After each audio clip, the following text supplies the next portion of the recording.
also ask you a question. Tell me, John's baptism, was it from heaven or from men?" They discussed it among themselves and said, "If we say from heaven, he will ask, 'Why didn't you believe him?' But if we say from men, all the people will stone us, because they are persuaded that John was a prophet." So they answered. "We don't know where it was from." Jesus said, "Neither will I tell you by what authority I am doing these things." He went on to tell the people this parable. A man planted a vineyard, rented it to some farmers, and went away for a long time. At harvest time, he sent a servant to the tenants so they would give him some of the fruit of the vineyard. But the tenants beat him and sent him away empty-handed.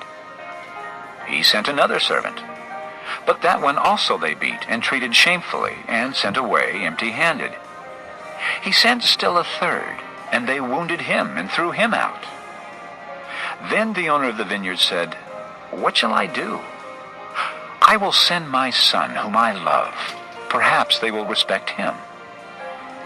But when the tenants saw him, they talked the matter over. "This is the heir," they said. "Let's kill him, and the inheritance will be ours." So they threw him out of the vineyard and killed him. What then will the owner of the vineyard do to them? He will come and kill those tenants and give the vineyard to others. When the people heard this, they said, "May this never be." Jesus looked directly at them and asked, "Then what is the meaning of that which is written, 'The stone the builders rejected has become the capstone'? Everyone who falls on that stone will be broken to pieces, but he on whom it falls will be crushed." The teachers of the law and the chief priests looked for a way to arrest him immediately, because they knew he had spoken this parable against them. But they were afraid of the people. Keeping a close watch on him, they sent spies who pretended to be honest. They hoped to catch Jesus in something he said, so that they might hand him over to the power and authority of the governor. So the spies questioned him. "Teacher, we know that you speak and teach what is right, and that you do not show partiality, but teach the way of God in accordance with the truth. Is it right for us to pay taxes to Caesar or not?" He saw through their duplicity and said to them, "Show me a denarius. Whose portrait and inscription are on it?" "Caesar's." They replied. He said to them, "Then give to Caesar what is Caesar's, and to God what is God's." They were unable to trap him in what he had said there in public, and astonished by his answer, they became silent. Some of the Sadducees, who say there is no resurrection, came to Jesus with a question. "Teacher," they said, "Moses wrote for us that if a man's brother dies and leaves a wife but no children, the man must marry the widow and have children for his brother." Now, there were 7 brothers. The first one married a woman and died childless. The second, and then the third, married her, and in the same way the 7 died, leaving no children. Finally, the woman died too. Now then, at the resurrection, whose wife will she be, since the 7 were married to her?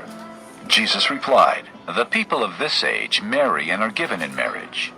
But those who are considered worthy of taking part in that age and in the resurrection from the dead will neither marry nor be given in marriage.